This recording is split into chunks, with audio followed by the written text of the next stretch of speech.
കൊല്ലം കടയ്ക്കലിൽ നിരവധി കടകളിൽ മോഷണം നടത്തിയ രണ്ടുപേരെ പോലീസ് അറസ്റ്റ് ചെയ്തു. ഇരവിപുരം സ്വദേശികളായ അനന്തു, സനിൽ എന്നിവരാണ് പിടിയിലായത്. കോടതിയിൽ ഹാജരാക്കിയ പ്രതികളെ റിമാൻഡ് ചെയ്തു.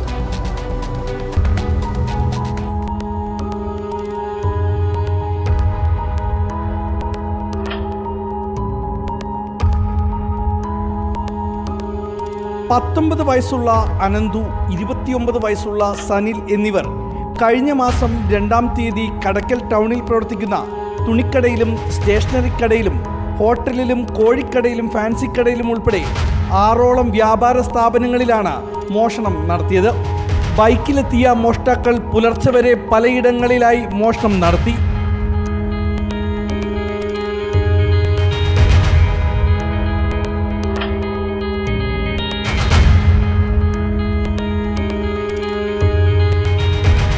വ്യാപാര സ്ഥാപനങ്ങളുടെ പിൻഭാഗത്ത് ഗ്രില്ലും ഷട്ടറുകളും തകർത്താണ് മോഷ്ടാക്കൾ കടയുടെ അകത്തു കയറുക. കടകളിൽ സൂക്ഷിച്ചിരുന്ന പണവും സാധനങ്ങളും കവർന്നെടുത്തു.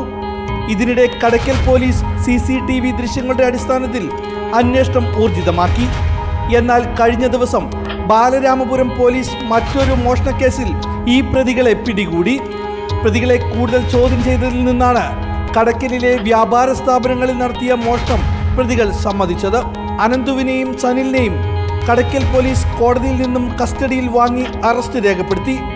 പ്രതികളെ മോഷണം നടത്തിയ കടകളിലെത്തിച്ച തെളിവെടുപ്പ് നടത്തുകയും ചെയ്തു. കൊല്ലം ജില്ലയുടെ പല ഭാഗങ്ങളിൽ ഇവർ മോഷണം നടത്താൻ ശ്രമിച്ചതായി പോലീസിന് മൊഴി നൽകുകയും ചെയ്തിരുന്നു. റിപ്പോർട്ടർ, കൊല്ലം.